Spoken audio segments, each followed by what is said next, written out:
బెల్లం చుట్టూ ఈగలు ముసరడం, అధికారంలో ఉన్న పార్టీల చుట్టూ నాయకులు తిరగడం కామన్. ఏపీలోనూ పరిస్థితి ఇలాగే ఉందా?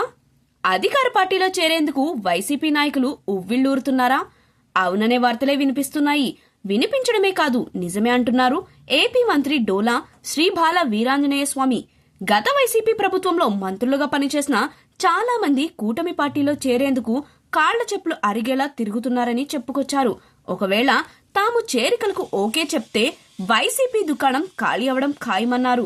తాజాగా మీడియాతో చిట్చాట్ చేసిన మంత్రి డోలా వైసీపీ గురించి, ఆ పార్టీ అధినేత వైఎస్ జగన్ గురించి ఆయన ఆసక్తికర వ్యాఖ్యలు చేశారు. అధికారం లేకపోవడంతో గత ప్రభుత్వంలో పనిచేసిన మంత్రులు డిప్రెషన్లోకి వెళ్లిపోయారని విమర్శించారు. ఎలా అయినా కూటమి ప్రభుత్వంలో భాగస్వాములుగా ఉన్న టీడీపీతో పాటు బీజేపీ, జనసేనలో చేరేందుకు ఉవ్విళ్లూరుతున్నారని చెప్పారు. కానీ ఆయా పార్టీల నుంచి ఎలాంటి స్పందన లేకపోవడంతో ఏం చేయాలో తెలియని పరిస్థితుల్లో కొట్టుమిట్టాడుతున్నట్లు చెప్పారు.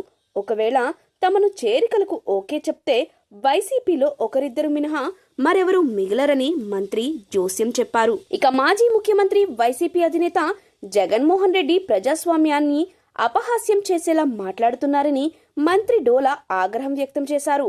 ఆయన కారణంగా వైసీపీలో కొత్త ఎన్నికైన ఎమ్మెల్యేలు కూడా అసెంబ్లీకి రాలేకపోతున్నారని విమర్శించారు. తమ నియోజకవర్గ ప్రజల సమస్యలను శాసనసభలో వినిపించాలనే ఆలోచన ఉన్నా అధినేత కోసం అసెంబ్లీకి రావడం లేదన్నారు.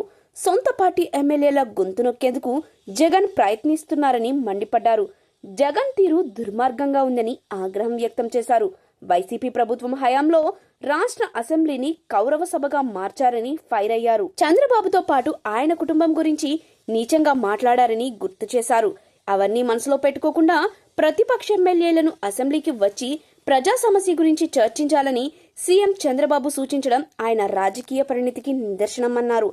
అనేక భూ అక్రమాలకు పాల్పడిన మాజీ మంత్రి పెద్దిరెడ్డి కుటుంబాన్ని వెనకేసుకురావడం చూస్తుంటే జగన్ మనస్తత్వం ఏంటో అర్థమవుతుందని మంత్రి డోలా దుయ్యబట్టారు.